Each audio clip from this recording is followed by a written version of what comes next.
Assalamualaikum warahmatullahi wabarakatuh. Salam sejahtera, shalom semuanya. Kali ini Konseling Satir Indonesia bersama saya, Mira Baibana, founder dari Konseling Satir Indonesia, akan mengajak Bapak Ibu serta teman-teman sekalian. Wow, ini sudah ada nih Monlis Monday. Halo. Ya, akan mengajak dan akan mengundang nanti narasumber kita, yaitu Suhu Satir Indonesia gitu ya. Wah, ada Bu Citra juga. Halo Bu Citra. Jadi kalau mau belajar satir, nah beliau ini suhu topnya gitu ya. Untuk Indonesia, untuk Asia, Southeast Asia gitu ya. Wah, beliau salah satu suhu topnya nih untuk belajar satir. Dan ini sebuah kebanggaan, ya honor gitu ya, bahwa beliau mau untuk mengisi acara Konseling Satir Indonesia kali ini. Nah, beliau ini nanti kita akan tunggu ya. Nah, ini Pak Sukirnonya sudah datang. Oke, akan saya undang ya. Tunggu.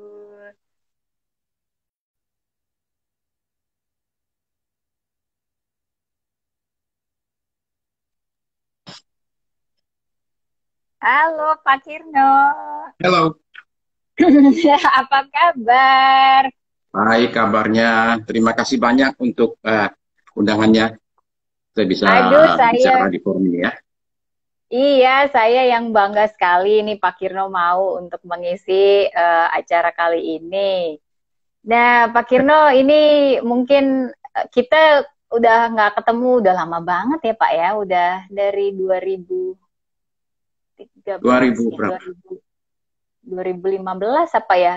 Lupa deh itu terakhir. Waktu itu Barangkali. kita pernah ketemu di Grand Indonesia yang angkatan terakhir belajar satir sama Pak Kirno. Oh iya, ya itu mungkin sekitar 2015. Iya, 2015 ya. Iya, aduh udah lama. Pak Kirno Mm-mm. sekarang ini sibuk apa nih Pak Kirno? Sibuk ngurusin urusan orang.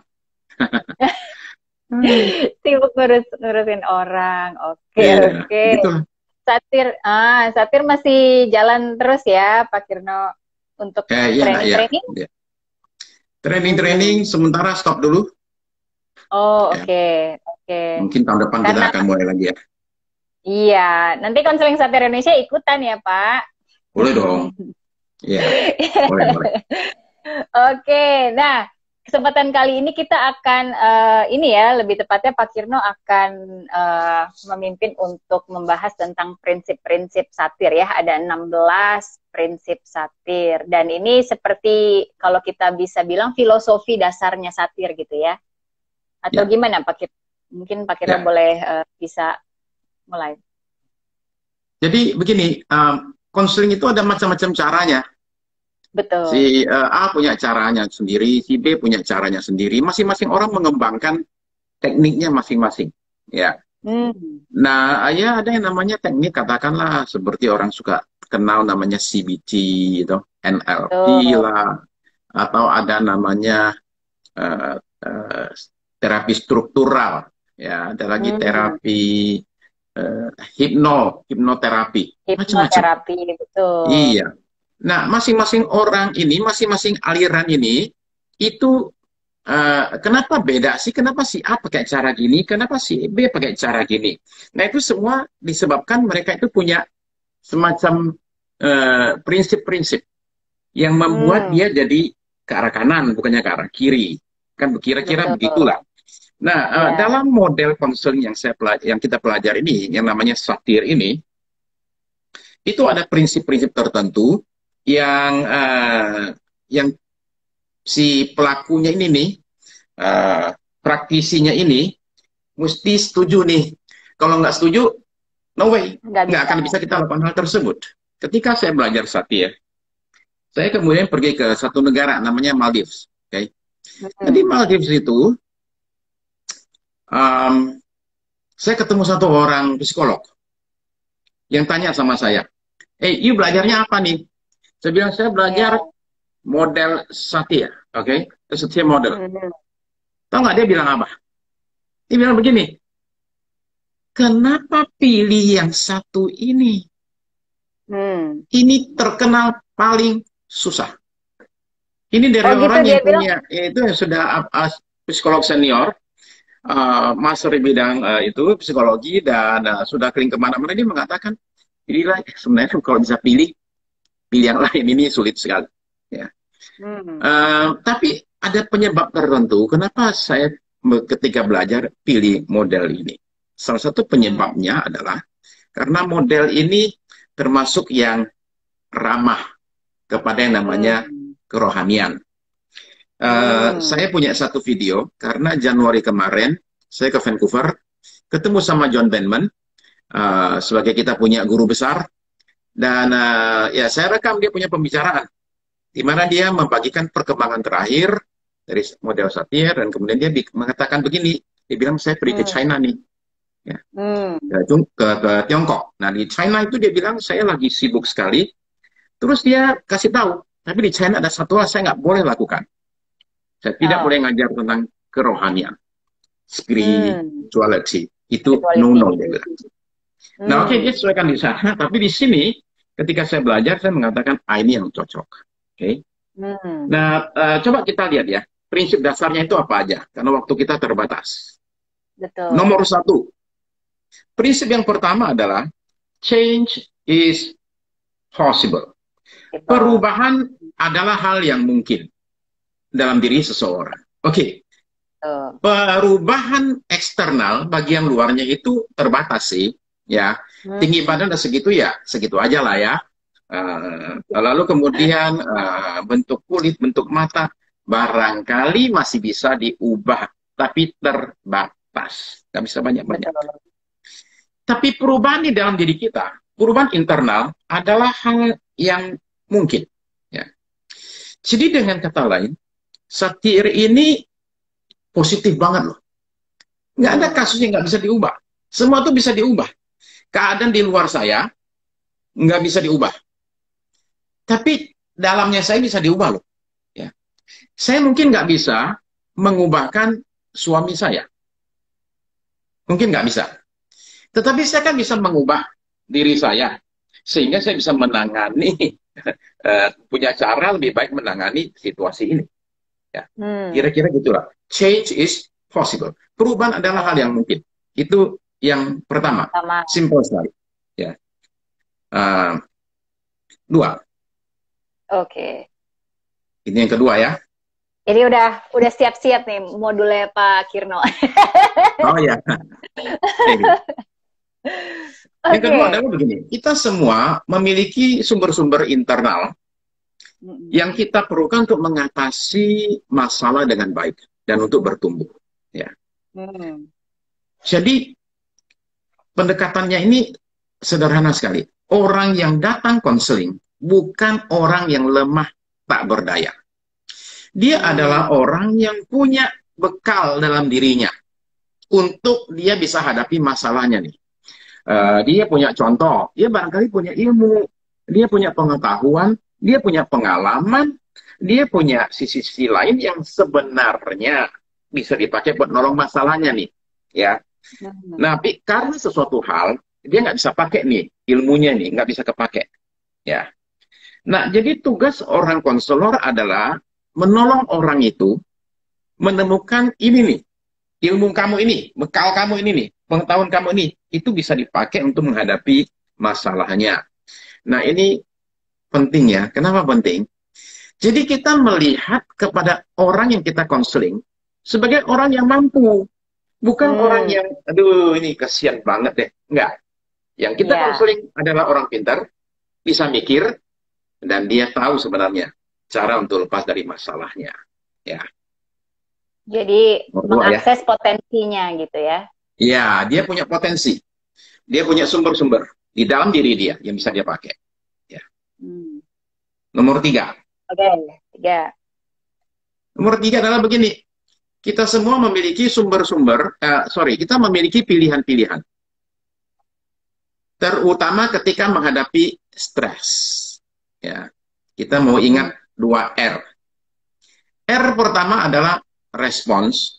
R kedua adalah reaksi. Apa bedanya? Bedanya begini. Reaksi adalah otomatis, gak mikir. Respons itu pakai mikir dulu. Karena itu respons adalah pilihan. Orang tampar pipi saya, orang pukul saya. Reaksi adalah saya pukul balik. Tapi respons adalah mikir dulu nih, badannya gede nggak? Oke, kok badannya gede, ya udah kita diam aja. Jangan. Kalau badannya gede kecil, ya kita mungkin pukul balik. Oke, jadi respons itu adalah mikir dulu, lihat sikon dulu. Karena itu dia bisa lebih baik daripada reaksi. Reaksi itu seringkali bikin kita jadi kacau, ya. Karena reaksi itu biasanya emosional. Ya. Nah, jadi kita punya pilihan-pilihan. Ya. Dalam suatu situasi yang kita hadapi. Masalahnya adalah begini. Orang datang konseling biasanya merasa saya tidak punya pilihan. Biasanya. Ya. Contoh lah ya. Mentok ya. Stuck lah gitu ya. Ya. Dia merasa dia kepepet, nggak punya jalan nih. Saya contoh, ada orang datang ke saya dan mengatakan bahwa saya sekarang punya jalan cuma satu, yaitu saya cerai dari suami yang mukul saya. Gitu. Nah, saya merasa bahwa dia punya pilihan lain. Pilihannya apa? Nomor satu, dia bisa meracuni suaminya. Ya. Iya, Nah, itu kan saya pilihan. ingat Pak Kira pernah cerita di kelas. Ya, itu kan pilihan. Lalu kemudian bisa apa? Dia bisa lapor polisi, dia bisa lapor mertua, lapor orang tua, ya. Dia bisa belajar karate. Itu semua pilihan untuk menghadapi situasi ini nih. Jadi dia nggak boleh bilang cerai itu satu-satunya jalan. Bukan.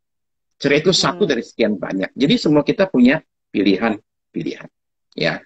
Terutama ketika kena stres. Itu nomor 3. Nomor 4. Ada kaitan sama nomor 3 nih ya. Nomor 4. Suatu tujuan utama terapi adalah untuk menjadi seorang yang mampu membuat pilihan.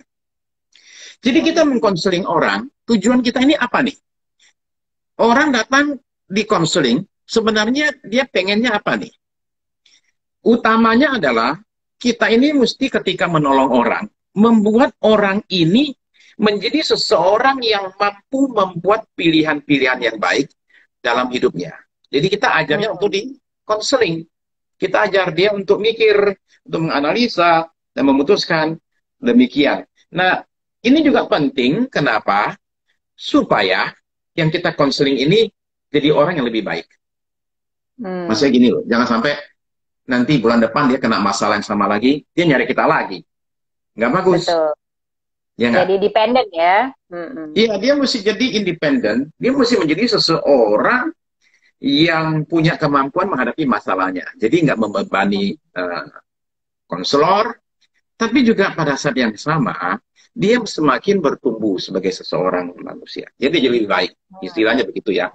Jadi ketika saya konseling, ya melakukan konseling saya, adalah penting begini. Seorang konselor, itu jangan ambilkan keputusan untuk yang dia konseling. Nggak boleh. Nggak boleh, itu satu dari segi etis ya. Hidup kan hidupnya dia. Masa kita bilang situ ke kanan, situ ke kiri. Nanti kalau ada apa-apa siapa yang tanggung jawab? Iya, kan begitu ya. Jadi nggak fair juga sebenarnya. Ya. Nah, jadi demikianlah. Cuma masalahnya begini loh. Orang datang konseling biasanya suka nanya. Jadi saya mesti bagaimana? Iya, betul. Nah, gitu kan. Ada orang datang konseling soal leher sakit terus. Ya. Jadi saya tanya, situ mulai sakitnya kapan? Dia bilang 6 bulan lalu. Dia ingat persis 6 bulan lalu. Jadi saya pengen tahu apa yang terjadi 6 bulan lalu. Lalu dia ngomong lah, 6 bulan lalu saya naik pangkat. Nah, semenjak itu saya sakit. Ya. Jadi naik pangkat bikin sakit. Saya bilang, kenapa apa itu? Karena saya naik pangkat, Pak. Saya sekarang jadi kasir. Bagian bayarin gaji teman-teman saya. Di situ saya baru sadar, teman saya gajinya ternyata lebih gede daripada saya. Nah, disitulah itu menjadi problem buat dia. Jadi dia mengatakan sekarang, sebulan sekali saya pasti ada 1-2 hari nggak masuk kerja. Terutama pas hari gajian. Karena itu saya bagi gaji sambil marah-marah. Jadi sakit. Lalu dia tanya sama saya, menurut Bapak, saya mesti berhenti nggak? Hmm. Ya saya balikin ke dia lagi, menurut itu bagaimana? Iya, betul. Jadi konseling itu tidak mengambilkan keputusan buat yang dikonseling, tetapi kita berikan dia pilihan dan menolong dia untuk memilih yang benar. Dalam hal ini orang tadi, saya bantu dia supaya dia akhirnya nggak jadi berhenti. Ya. Betul. Dan kemudian saya bilang ya dia mesti beresin dalamnya dia. Oke. Nah itu Hmm. adalah yang nomor 4. Oke. Empat. Oke. Nomor Kalau 5. misalnya sebelum sebelum nomor 5, Pak Kirno, kalau misalnya konselingnya anak-anak juga kita sama ya, bertanya juga menurut dia apa gitu ya. Ya betul. Karena Tetap kan bertanya. karena mm-mm. Karena kebanyakan kan jadi tergoda atau kita jadi ingin untuk ngasih tahu yang baik menurut kita karena kita merasa kita lebih dewasa, lebih tahu Ya gitu ya. betul. Itu godaannya. Ya. Terutama ketika, cuma menurut saya pengecualian kalau menghadapi orang gila. Ya. Hmm. Kalau menghadapi orang gila ya, kitanya agak banyakkan kerja lah dibandingkan dengan dia. Yang namanya juga dia dalam keadaan Oke, udah nggak bisa sepenuhnya bertanggung jawab. Ya. betul, betul. Termasuk Oke. anak kecil juga. Ya. Ya. Hmm. Sekalipun anak kecil pendekatan mungkin beda ya. Ya. Mm-mm. Mm-mm. Saya kemarin dikasih tahu tentang uh, sandbox. Ya. Oke, Terapi stand kotak terapi pasir ya. ya. Iya, anak-anak Ya. disuruh main di situ, susun, kemudian dari situ baru ditanya-tanya lah. Ya. Hmm. Tapi prinsipnya tetap sama. Dia mesti diajar untuk memilih yang baik, yang paling baik buat dia. Ya, Hmm. gitu ya. Oke, Mm-mm. nomor 5. Oke, lanjut. Pengharapan adalah komponen penting bagi adanya suatu perubahan. Artinya Hmm. begini ya, orang mau berubah, dia mesti punya dulu harapan, kok dia bisa berubah. Kalau enggak, dia nggak Hmm. mau berubah. Oke. Bagian ini penting. Nah, sekarang masalahnya begini, orang yang datang ke kita, itu sebagian besar mungkin sudah nggak ada harapan. Hopeless. Iya, udah hopeless ya. Dia sudah hopeless. Dia datang pada saat sudah kepepet, sudah kacau balau semua, udah hancur lebur, baru dia datang dan dia hopeless. Merasa saya nggak punya harapan. Apa? Ya.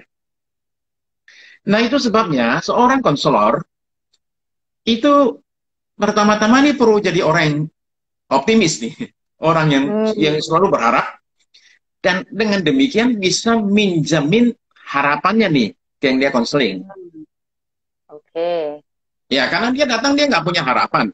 Jadi saya mesti pinjemin harapan ke dia, harapan saya ke dia, atau saya mesti bisa munculkan harapan dalam diri dia. Dari dia. Hmm. Iya. Nah, caranya bagaimana? Caranya ya, saya barangkali bisa membukakan pikiran dia. Contoh tadi itu, jalan cuma satu. Pilihan. Saya bilang ternyata enggak. Jalan itu ternyata ada 6. Ya, jadi tiba-tiba muncul suatu harapan. Tahu barangkali saya punya cerita tentang si A, tentang si B, yang ternyata lebih parah, tapi berhasil untuk ditolong. Ya, kira seperti itulah. Ya, pengharapan itu Hmm. komponen penting. Gitu ya. Berarti harapan muncul begitu dia melihat ada banyak alternatif pilihan gitu ya. Ya, itu salah satunya. Kalau misalnya dia nggak punya harapan gitu. Ya, Mulai betul. dari situ dia bisa muncul harapan baru. Ya, betul. Hmm. Ya. Oke. Yang nomor 6 ya. Nomor Oke. 6 ini adalah ucapan Virginia Satir yang cukup terkenal nih. Hmm. The problem is not the problem. Coping is the problem. Hmm. Yang menjadi masalah itu bukan masalah itu sendiri. Yang menjadi masalah adalah cara kamu nangani masalah. Itu yang menjadi masalah sebenarnya. Ya. Hmm. Nah, jadi orang itu pertama-tama begini. Orang mulai dengan berpikir, the problem is the problem. Masalah saya adalah, ya ini. Ya, persoalan yang satu ini nih. Hmm. Soal pasangan saya selingkuh nih. Ini masalah saya. Nah, kita membawa dia untuk menyadari, the problem is not the problem. Masalahnya bukan masalah, tapi cara kamu nangani masalah. Hmm. Jadi dengan kata lain, ketika mengkonseling, yang saya perbaiki apanya? Yang saya perbaiki bukannya masalahnya, Itu nanti belakangan. Saya sekarang pertama-tama bantu dia untuk eh, mengubah cara dia nangani masalah nih. Saya kasih contoh ya. Ada orang datang ke saya dan mengeluh bahwa suaminya itu selingkuh dengan suster ya. Nah, itu masalahnya. Oke. Tapi menurut saya mesti beresin masalah satu lagi nih. Apa itu? Cara dia nangani masalah ini. Yang dengan apa? Hmm. Yang dengan ngamuk, ya. Yang dengan sakit hatinya, dengan emosinya, membuat suaminya malah tambah jauh. Jadi cara nangani masalahnya diperbaiki dulu. Setelah itu, baru kita bicarain masalahnya. Ya. Jadi masalah yang pertama kita beresin, cara dia nangani masalah ini. Ya. Gitu ya. Jadi karena itu, pendekatan daripada konseling model satir ini begini. Kita akan mulai dengan bagian dalamnya orang itu dulu. Istilahnya inside out. Bukan outside in. Bukan beresin yang di luar supaya saya tenang. Kalau suami saya berhenti selingkuh, baik lagi sama saya tenang. Enggak. Kita bikin sehingga dia tenang dulu, baru dia bisa beresin soal perselingkuhan suaminya ini nih. Ya. Jadi inside out. Beresin dulu dalamnya, baru luarnya kita beresin. Ya. Ini berkaitan dengan sumber internal tadi ya, berarti mengakses sumber internal supaya bisa menghadapi yang eksternal gitu ya. Betul. Karena tidak Betul bisa sekali. mengubah eksternal. Eksternal itu yang kedua setelah yang internal ini diubah tadi, betul ya? Iya. Iya. Saya kasih contoh simpel sekali ya. Umpama katakanlah orang datang dengan masalah bahwa dia jatuh ke dalam perselingkuhan. Semua orang di dunia ini, siapapun juga udah tahu lah, selingkuh itu nggak boleh. Jadi ini orang nggak usah dikasih tahu lagi. Aduh kamu ini, kenapa begitu? Itu kan dosa. Nggak usah dikasih tahu. Dia sudah tahu sekali. Nggak usah bilang lagi, ini bikin hancur. Nggak usah lagi, dia udah tahu. Dan kemungkinan besar, dia tahu apa yang harus dia perbuat. Dia tahu, saya mesti berhenti. Ya. Nah masalahnya, ternyata ada hal tertentu menghalangi. Nah tugas kita adalah menolong dia supaya dia bisa berhenti mengalahkan halangannya itu. Kira-kira begitulah ya cara kerjanya itu. Jadi satir model ini halus sekali. Halus yang saya maksud adalah begini. Satir model ini nggak pernah loh nyuruh orang gini-gini, nggak pernah maksain orang. Tapi dia lebih ke arah supaya dari orang tersebut muncullah suatu keputusan yang dia dapatkan dengan jalan dia bicara sama konselor nih. Oh pilihan A, gimana pilihan B, pilihan C, gimana. Akhirnya dia mengatakan, ya udah saya pilih yang pertama. Nah itu cara kerja satir model. Dia muter. Ya. Muter dulu dia itu. Nah tentu ada orang bilang gini. Ya, ada yang barangkali yang dengar bakal tanya begini nih. Pak, umpama contoh ibu tadi. Bapak bilang, cerai bukan pilihan satu-satunya. Juga bisa meracuni suami. Okay? Juga bisa belajar karate. Gimana kalau dia mengatakan, wah, Bapak ini luar biasa, kasih saya ilham. Saya akan pulang dan saya akan beli racun-racuni suami saya itu. Nah, itu kalau gitu gimana tuh? Maka kemudian, gimana kalau sudah demikian? Ya. Apa yang harus kita lakukan? Kalau kita mengatakan pilihan di tangan dia. Dia bilang kalau gitu saya akan racun. Ya. Ini ada komentar nih. Oh iya, ini siapa nih? Jafet Christian. Oh, halo, salam kenal. Jafet ada di Jogja, sekarang di Jakarta, dia banyak lakukan training. Tunggu desain pintar untuk satu. Ya. Oke. Nah, jadi ketika seorang mengambil pilihan yang nggak benar, racunin suami, saya sebagai konselor itu mesti punya cara untuk menghandle itu. Apa yang saya lakukan? Saya akan beritahu kepada dia harga yang harus dia bayar. Kalau dia Lakukan itu. eh, pilih itu, Meracuni. sampai akhirnya dia bilang, oh iya iya iya iya, jangan jangan jangan kalau gitu. Iya, saya kasih tahu. Kalau kamu ngeracunin suami kamu, itu ya polisi sekarang canggih nih, bisa ketahuan nih. Kamu masuk penjara, anak-anakmu udah nggak punya papa, nggak punya mama sekarang, terlonta-lonta, dibagi ke panti yatim piatu, besar jadi apa macam-macam lah ya. Nah, nah, sehingga dia mengatakan, oh iya kalau gitu jangan, ya saya pilih yang kedua. Sampai kita ketemu yang sebenarnya kita juga mau. Ya, dalam hal ini contoh lah ya, lapor sama mertua. Nah, di situ kita bilang oke, ya. Oke ya, begitu. Oke. Oke. Oke. Itu nomor 7 ya. Nomor 6. Nomor 6 ya, 7 baru Karena mau nomor 7 dibahas. ya. Nomor 7. Cara seorang menghadapi masalah seringkali adalah cara orang tersebut bertahan menghadapi pengalaman hidup yang menyakitkan. Ya. Nah, kadang-kadang kita kalau orang konseling, kita menemukan bahwa dia hadapi masalahnya dengan cara yang buat kita tuh nggak benar gitu loh. Nggak rasional, nggak bisa menolong keadaannya. Ya. Tapi sebenarnya hal itu tuh dia lakukan sebagai cara untuk bertahan. Supaya dia nggak hancur. Contoh ya, supaya jelas.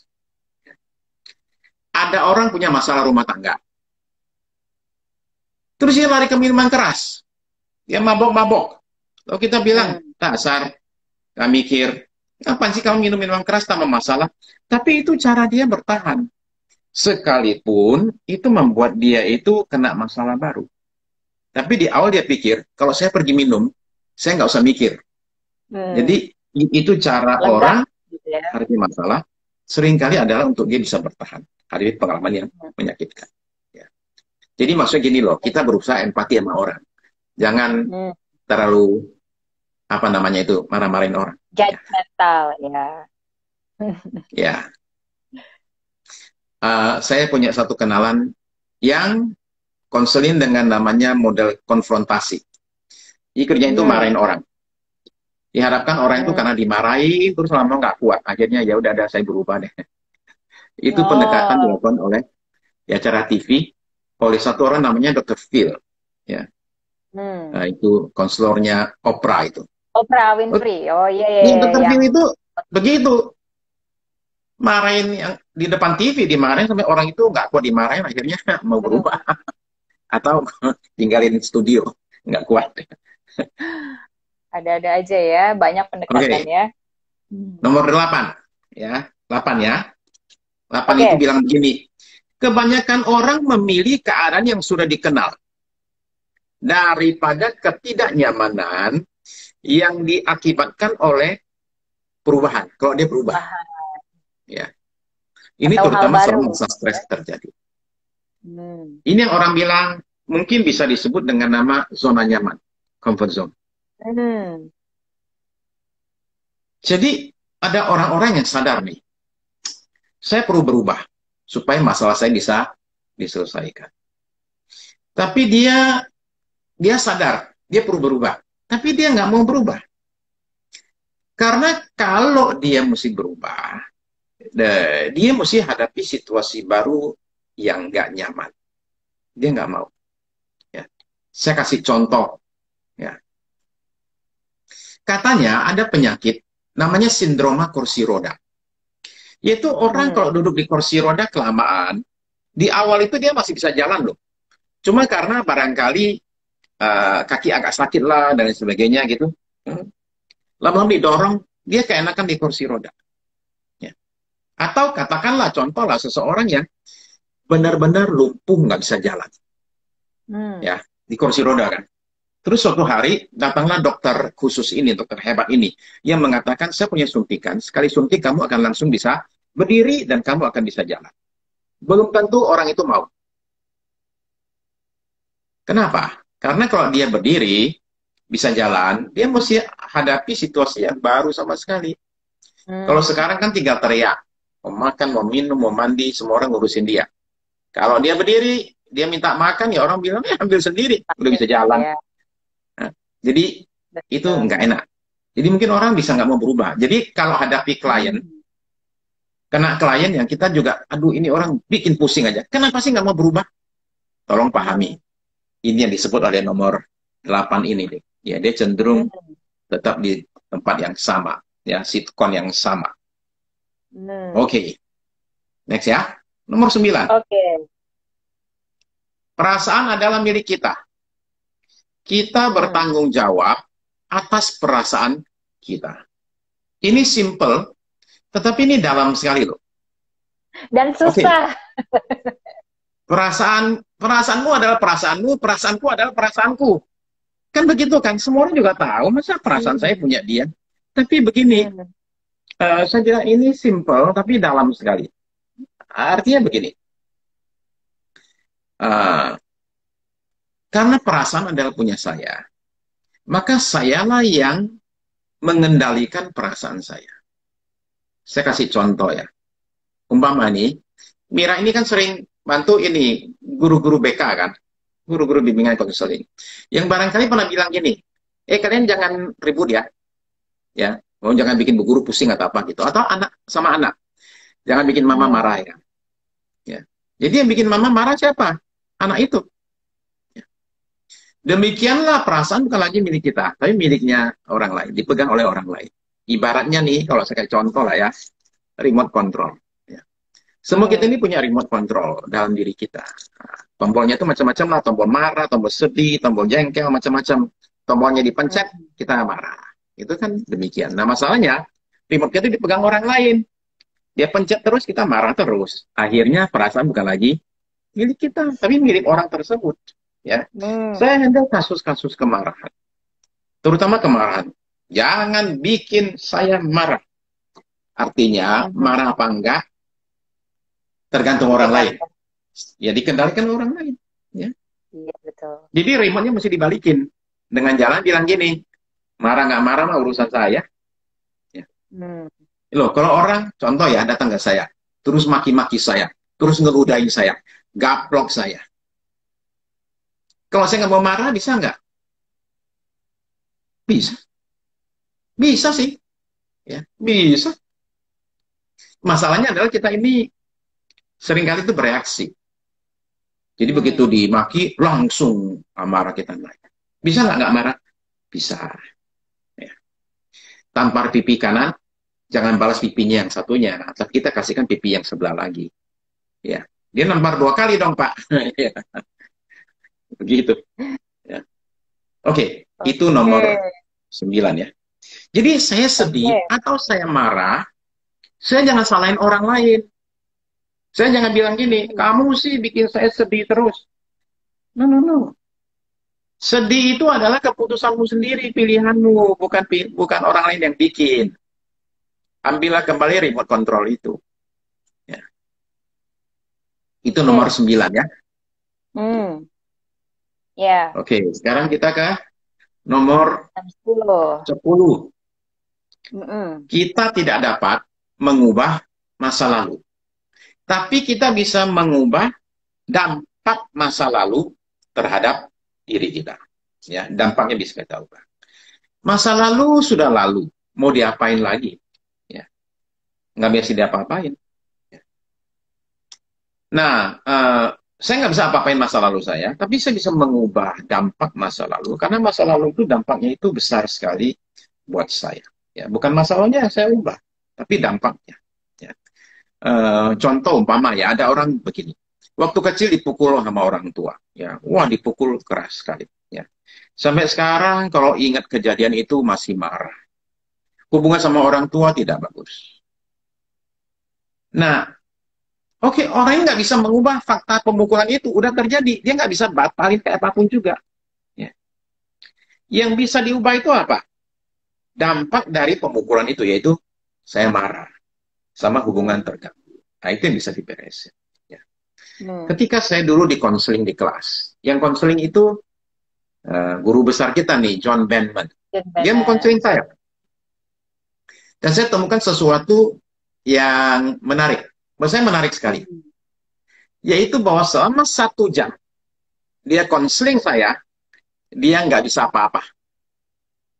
Hmm.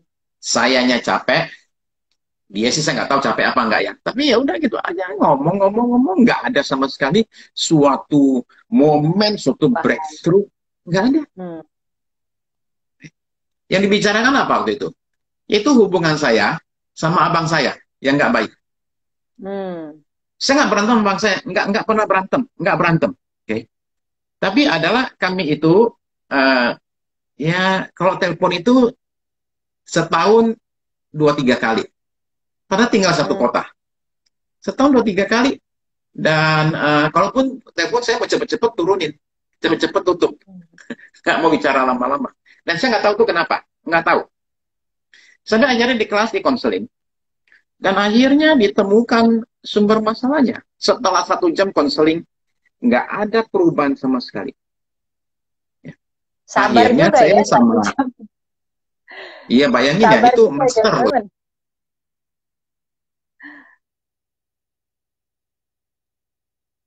Oh, ini agak freeze.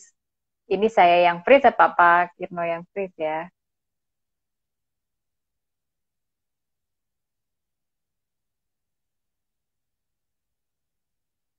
Sorry Pak Kirno tadi agak freeze ya. Nggak tahu saya yang freeze atau Pak Kirno yang freeze ya. Kenapa? Oh, Tadi di agak freeze Mira ya. yang screen. Iya, saya ya. Oke, oke. Ya, oke. Tadi agak putus sedikit. Oke.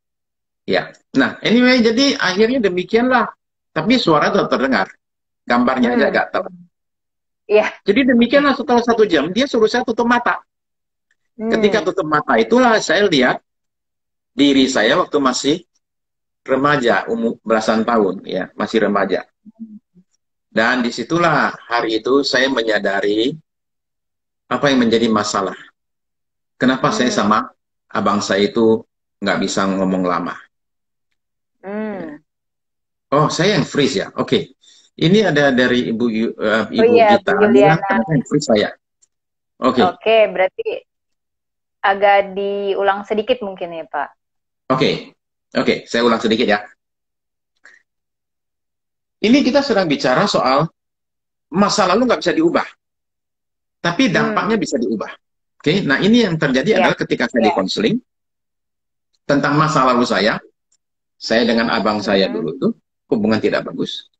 Jadi ternyata ketika di konseling 1 jam lebih nggak ada breakthrough, kemudian saya disuruh tutup mata, saya lihat diri saya waktu saya masih muda, belasan tahun. Dan di situ saya alami sesuatu perubahan. Ya. Hmm. Saya alami kesembuhan.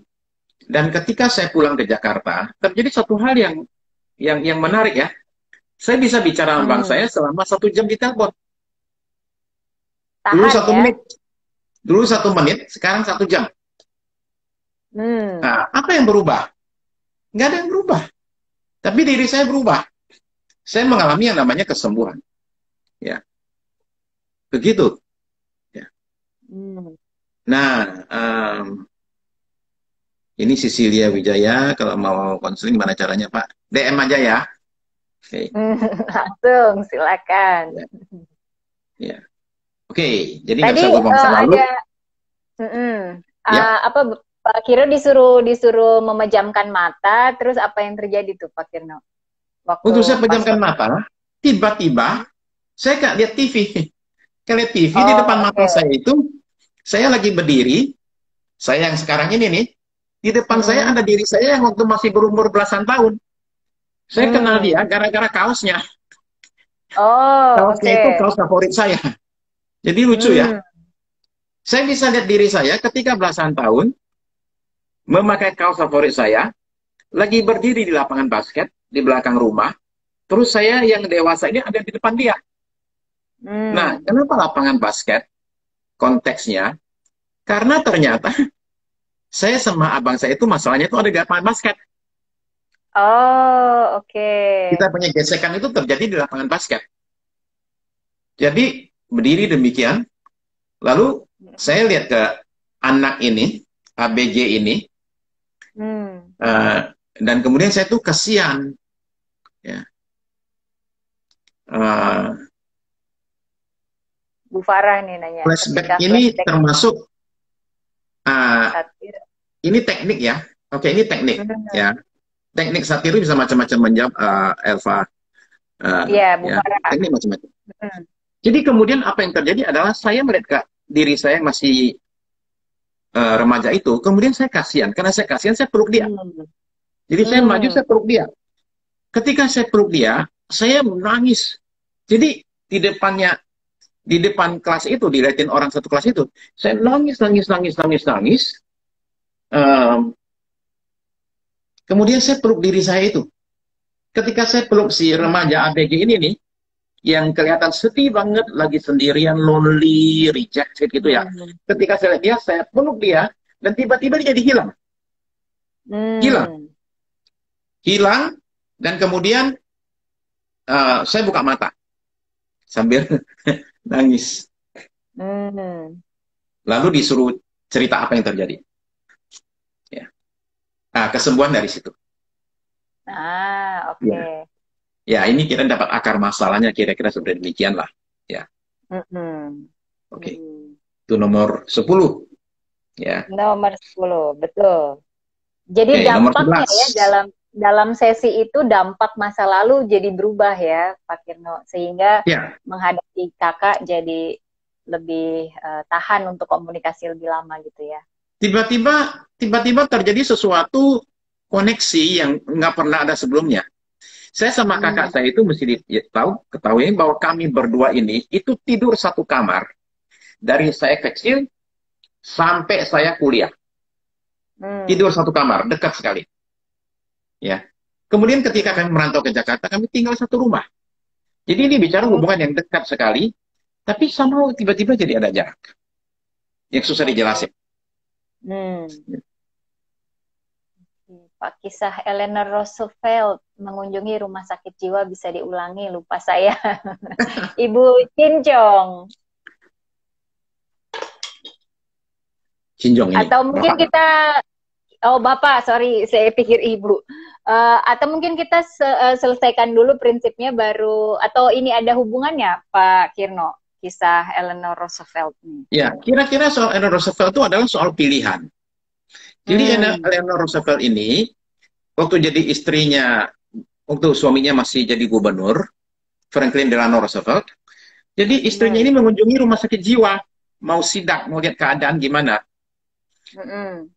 Nah, waktu dia masuk ke rumah sakit jiwa itu, dia itu dibawa oleh satu anak muda untuk keliling, dianterin lah, dikasih tunjuk lah, rumah sakit kayak gini-gini, Hmm. ini ruang pasien, ini ruang admin, macam-macam lah. Lalu setelah selesai dia mau pulang. Pas mau pulang, anak dia terima kasih sama anak muda ini. Dia bilang, terima kasih ya, saya sudah diajak keliling. Anda kerja di sini? Anak mudanya bilang, enggak, saya pasien di sini. Nah, Oke, kagetlah si terus? Eleanor ini, ya ampun, Kak, Anda nggak gila, katanya. Dan dia bilang, saya Iya. memang nggak gila. Saya adalah Hmm. korban keserakahan dari keluarga papa saya. Papa meninggal, warisan kasih ke dia. Tapi yang lain Hmm. bilang, wah ini warisan ini kalau kasih dia, bisa habis nih. Jadi mereka bawa dia ke rumah sakit jiwa dan menyatakan dia gila. Demikianlah dia yang Hmm. waras jadi gila atas pernyataan keluarganya. Jadi dia cerita demikian, Eleanor Roosevelt bilang gini, oke, kasihan kayak gini, hari gini istilahnya ya, hari gini masih ada yang kayak gitu, kebangetan. Hmm. Terus dia bilang begini, jangan khawatir, saya sebenarnya Eleanor Roosevelt, karena waktu masuk dia nggak kenalin dirinya. Saya sebenarnya Hmm. Eleanor Roosevelt. Roosevelt, gubernur itu suami saya. Nanti saya pulang ke Hmm. rumah, saya kasih tahu sama dia supaya kamu dilepas. Segera dilepas. Hmm. Terima kasih lah ini si anak muda ini. Nah, nyonya Hmm. ini bilang nggak apa-apa ya. Ya. Terus dia mau pulang, mau turun tangga. Dari belakang, dia ditendang sama anak muda itu. Wah, ditendang, si nyonya ini kaget. Dia bilang, Hmm. kenapa kamu tendang saya? Saya kalau jatuh ke tangga, saya bisa mati, tahu nggak? Hmm. Anak muda menjawab, dengan segala hormat, Nyonya Roosevelt. Saya tendang Anda, supaya Anda nggak lupa aja sama saya. Ya. Uri tendang nggak lupa. Banyak orang janji mau bantu saya sampai di luar lupa. Anda sudah saya tendang nggak bakal lupa seumur hidup sama saya. Wah, ini yang betul nggak gila tuh orang, ya nggak? Itu ceritanya Eleanor Roosevelt. Oke. Mari kita ke nomor 11 ya. Aduh. Nomor 11. Oke. Oke. Menghargai dan menerima Baik. masa lalu, meningkatkan kemampuan kita untuk menghadapi masa depan. Saya Depan. ulang ya. Menghargai dan menerima masa lalu, meningkatkan kemampuan kita untuk menghadapi masa depan. Jadi, jangan mencoba mengubah masa lalu. Diterima aja dan dihargailah. Bagaimana bisa menghargai masa lalu umpama peristiwa yang kelam sekali? Ya. Seperti saya lah, anak saya meninggal. Ya. Bagaimana bisa menghargai masa lalu itu? Yaitu dengan jalan menjadikan pengalaman buruk di masa lalu sebagai pelajaran yang bisa membuat kita jadi orang yang lebih baik. Jadi kita akan lihat ke masa lalu mengatakan, oke lah, not bad lah. Ya, saya belajar jadi orang lebih baik karena peristiwa itu. Ya, itu nomor 11. Oke. Kayaknya waktu kita oke ya. Nomor 12. Ya. Nomor 12. Proses adalah jalan menuju perubahan. Ya. Cerita itu membentuk konteks di mana perubahan bisa terjadi. Maksudnya begini. Orang berubah itu perlu mengalami proses. Ya. Baru dia bisa berubah. Nah, proses ini itu seringkali dipotong. Kita nggak mau liatin proses. Jadi kalau contoh ya, suami istri berantem. Atau orang tua anak lah ya, berantem. Contoh orang tua anak lah berantem. Apa yang kita lakukan? Kalau kita jadi konselor, kita bilang sama anaknya, kamu ini kecil-kecil kok gitu sama orang tua, nggak boleh. Sekarang ini cium tangan mama. Oke? Sekarang kamu minta ampun sama mama. Kamu nggak boleh gitu, tahu nggak? Oke? Nah, jadi si anak itu karena kita suruh, ya dia cium tangan mamanya lah. Kita bilang udah selesai, masalahnya beres. No. Belum. Ya, itu baru di permukaan. Ya. Ini baru permukaan. Oke. Mira, ini ada permintaan nih, supaya tolong di-save di IGTV. Iya, save. Akan di-save di IGTV. Ya. Nah, jadi, orang kadang bypass proses. Bagi orang-orang tertentu, cara bypass yang apa namanya yang sering lakukan itu adalah mereka itu nggak mau bicarain. Gitu. Udah lupakan aja, udah selesai, udah beres. Itu bypass. Ya. Terus langsung ditambah harus bersyukur lagi gitu ya Pak? Ya. Ditambah harus bersyukur gitu ya? Oh iya. Di bypass proses terus langsung disuruh bersyukur. Iya, itu kan gitu. Itu membypass proses. Kamu mesti bersyukurlah. Itu bypass proses. Ya. Orang mengampuni. Ya, kita suka bilang gini, udah kamu ampuni aja. Ya, oke lah. Mengampuni itu harus. Tapi prosesnya itu yang harus dijalanin. Mesti istilah orang begini loh. Ini ada suatu luka yang dalam. Kita jangan kasih apa namanya itu Hansaplas. Oh, ya. Ditutup aja gitu ya, jangan ditutup aja. Nggak boleh. Kita mesti buka dulu di black, dikeluarin dulu sampah-sampahnya, dibersihin, dijahit, ya. Baru terakhir kasih Hansaplas. Jangan di bawahnya nggak ada apa-apain, tutup Hansaplas. Nanti 2 tahun kemudian masalah muncul lagi, kita suka bilang, heran ini orang masalah 20 tahun lalu dia masih bicarakan. Iya, karena 20 tahun lalu itu luka nggak sembuh. Ya. Karena luka nggak sembuh ya jadinya seperti itu. Gitu ya. Jadi proses itu mesti dijalani. Nah, cerita detail yang disampaikan waktu konseling itu perlu, tapi tidak usah terlalu banyak. Ya. Begitu kan. Umpama contoh lah ya. Dalam kasus-kasus katakanlah seperti perselingkuhan, saya tidak bertanya detail tentang perselingkuhannya. Ya, saya nggak tanya Itu pasangan yang satu teman selingkuhnya itu kayak apa sih orangnya gitu loh kan? Seperti apa? Tinggalnya di mana? Saya nggak nanya itu karena saya nggak perlu itu. Ya. Hmm. Saya cuma ingin tahu ini kali keberapa. Dan detail yang saya rasa penting saya tanyakan. Kalau nggak penting saya nggak nanya. Ya. Jangan terlalu banyak cerita. Maksudnya demikian. Ya. Hmm. Tapi prosesnya itu yang penting dibawa kepada perubahan. Betul. Karena konseling Oke. jadi terjebak ya dengan detail-detail, malah nggak ada proses perubahan yang berarti, hanya karena mengulang cerita aja terus ya, Iya. Pernah ada satu jebakannya. orang konseling ke saya. Dia cerita Mm-mm. masalahnya. Dia cerita selama hampir 1 jam. Hmm. Ya. Setelah 1 jam, dia bilang begini, Pak, Bapak pikir saya nggak capek ya cerita ini ya?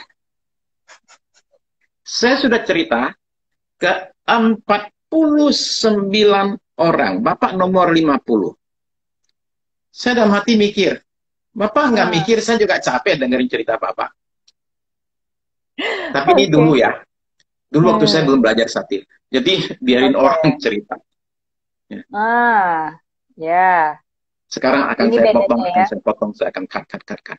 Oke. Hmm. Oke, nomor 13. Sekarang Oke. 13. Ya, masih ada 4 ya. Oke. Kita punya 10 menit. Ya, We'll make ya, it. oke.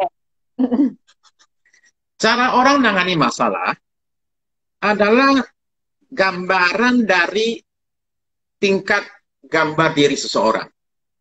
Cara orang Hmm. menangani masalah adalah manifestasi dari tingkat gambar dirinya. Ya. Hmm. Makin tinggi dia punya gambar diri, harga diri, dia makin bagus cara menangani masalah. Ini perlu contoh supaya jadi clear. Ya. Contoh ya, saya nggak diajak nonton oleh teman baik Hmm. saya nih. Ya. Dia pergi nonton, dia nggak ngajak saya. Ya. Pada orang yang punya gambar dirinya itu rusak, dia akan bisa marah-marah, bisa murung berhari-hari. Kenapa sih nggak diajak? Ngakunya teman baik. Kok dia nonton nggak ngajak saya? Udah tahu saya suka film itu, gitulah. Tapi bagi Hmm. orang yang punya gambar diri yang baik, ya biasa aja lah, bisa terjadi aja ya. Atau mungkin dia pengen sendirian, mungkin dia sama si orang tertentu, mungkin dia ada banyak kemungkinan. Dan saya nggak harus mengatakan bahwa dia menghina saya lah, nggak mau berteman lah. Udah besok akhirnya saya Hmm. blok dia di medsos saya.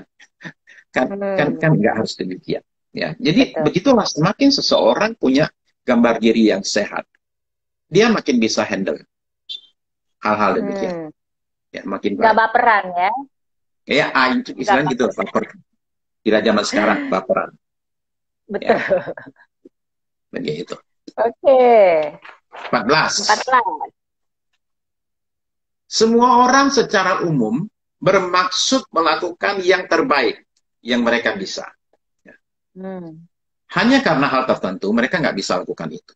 Semua orang secara umum bermaksud lakukan yang terbaik yang mereka bisa. Hanya karena hal tertentu, mereka tidak lakukan hal tersebut. Umpama, ini soal contoh soal mendidik anak, ya, hubungan orang Hmm. tua dengan anak. Semua orang tua pasti ingin anaknya jadi baik. Nah, itu niatnya tuh. Tapi Hmm. seringkali tindakannya itu nggak cocok sama niatnya itu. Umpama contoh lah ada orang tua sampai nyiksa anaknya, ya, karena mereka Oke. merasa bahwa ini cara yang saya bisa lakukan untuk membuat dia jadi rajin Lebih baik. sekolah, ya kan? Hmm. Ada orang nyiksa anaknya supaya anak saya itu jadi tangguh, kayak seperti demikian lah, ya. Jadi Hmm. niatnya itu baik. Nah, jadi konselor mesti bisa menemukan niat baik itu, lalu kemudian niat itu dihargai, ada Hmm. apresiasi.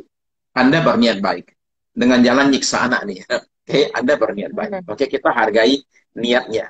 Tapi bisa nggak tindakannya itu diganti? Hmm. Ada nggak Caranya pilihan-pilihan ya. lain yang bisa dilakukan? Ya, begitu. Hmm. Ya, Hmm. nomor 14. Nomor Oke. 15.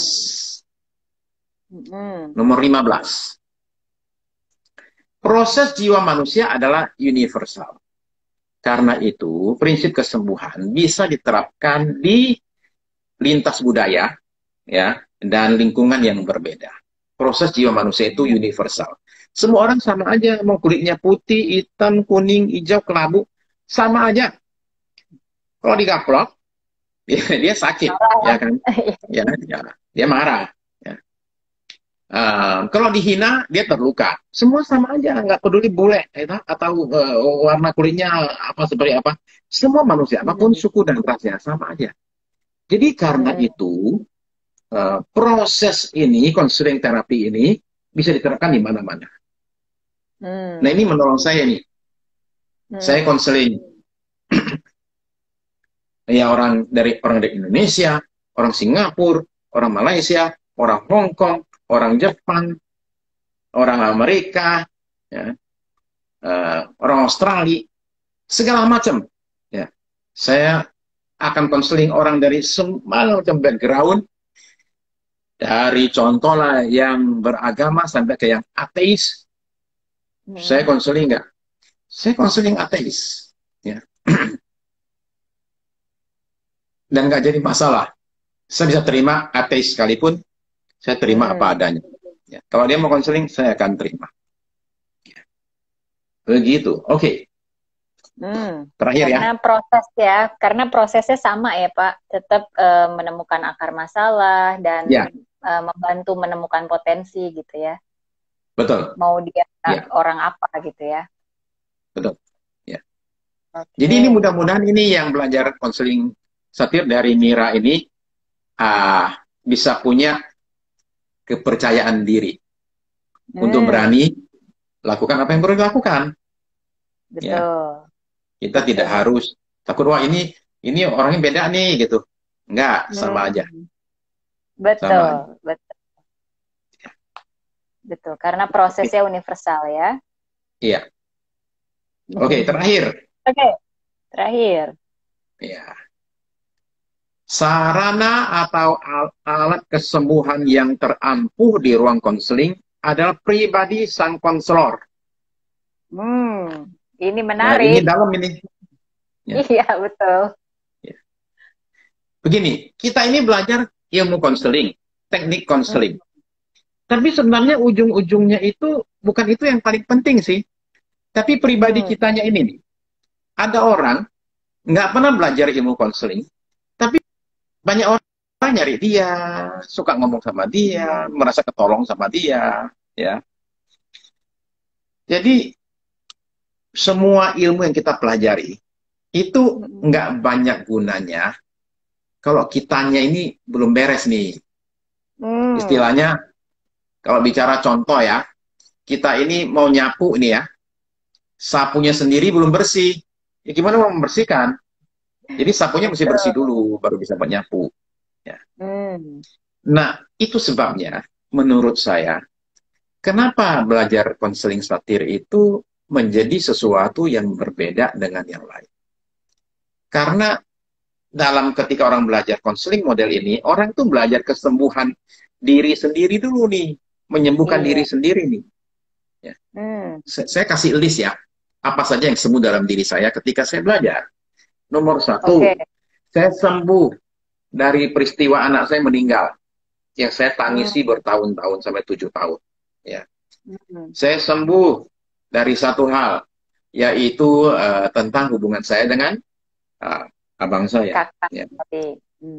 Saya menjadi orang yang menurut saya nih, sekarang ini sabarnya asli. Dulu palsu. Ya. Dulu saya sabarnya lebih ke arah, lu tahan. Sekarang menurut saya saya lumayan asli lah dibandingkan dulu ya. Sekarang sabar beneran. Ya. Jadi semua itu pengaruh ke kita. Nah, karena itu, kita itu ketika belajar konseling ini, kenapa di kelas itu ada praktek konseling? Supaya kita semua diberesin. Nggak mungkin 100% beres, tapi gede-gedenya udah nggak ada lah. Ya, yang gede-gede udah nggak ada. Sebab seorang konselor, ini sudah ada hitungan mundur 22 detik. Oke. Ya. Ini berarti kita menutup tadi dengan bahwa pribadi kita sebagai terapis juga harus dibenerin dulu ya, diberesin Ya, dulu ya. betul. Oke. Oke, terima Oke. kasih Pak